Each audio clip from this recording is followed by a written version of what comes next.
ఇది దక్షిణ వీధి గల స్థలం. ఈ దక్షిణ వీధి గల స్థలంలో నైరుతిలో వేసినాం అనుకో రూము, అందరుండి నైరుతిలో బరుణలో నైరుతిలో వేయాలంటారు. నైరుతిలో వేస్తే ఉత్తరానికి తూర్పుకు డోరు పెడితే తూర్పాగ్ని నడకవుతుంది, ఉత్తరానికి పెడితే ఉత్తర వాయువు నడకవుతుంది. సరే పోనీలే, ఇట్లా దక్షిణానికి దక్షిణాగ్ని ఏం పెడతామంటున్నా దక్షిణ నైరుతి నడకవుతుంది కాబట్టి ఇట్లా ఉండకూడదు. ఇది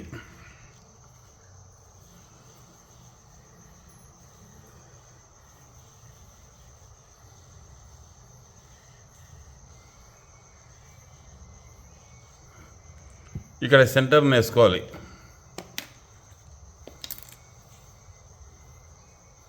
ఈ సెంటర్ ఇది అనుకోండి.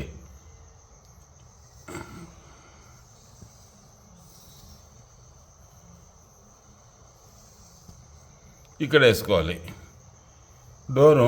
ఇక్కడ తూర్పు ఈశాన్యంలో ఉత్తర ఈశాన్యంలో ఒక డోర్ పెట్టాలి, దక్షిణాగ్నేయంలో ఒక డోర్ పెట్టుకోవాలి, ఈయనే గేట్ పెట్టుకోవాలి. అప్పుడు దక్షిణం నడకవుతుంది. అది దక్షిణ నడక. ఇది గేటు, ఇది డోరు, ఇది డోరే. ఇది దక్షిణ నడక అవుతుంది. మెయిన్ గేట్ దక్షిణాగ్నేయంలో పెట్టుకోవచ్చు మీరు, పెద్ద గేటు. ఇది పెద్ద గేటు పెట్టుకోవచ్చు ఇక్కడ. అప్పుడు ఇది కరెక్ట్గానే ఉంటుంది. అంటే ఇక్కడ దక్షిణంలో దక్షిణంలో తూర్పులో 90 అడుగులు 95 అడుగులు ఉంటే ఇక్కడ 85 పెడదాం. అంటే ఇది 20 అడుగులు ఉంటుంది రూమ్.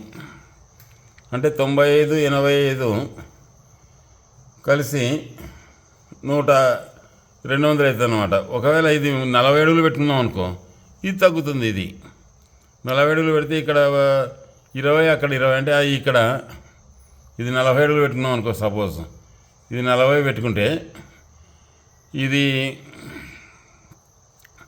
65 అవుతుంది, ఇది 75 అవుతుంది. అట్లా పెట్టుకోవచ్చు అంతే. అయితే గేటు కూడా ఇక్కడే వస్తుంది అనమాట.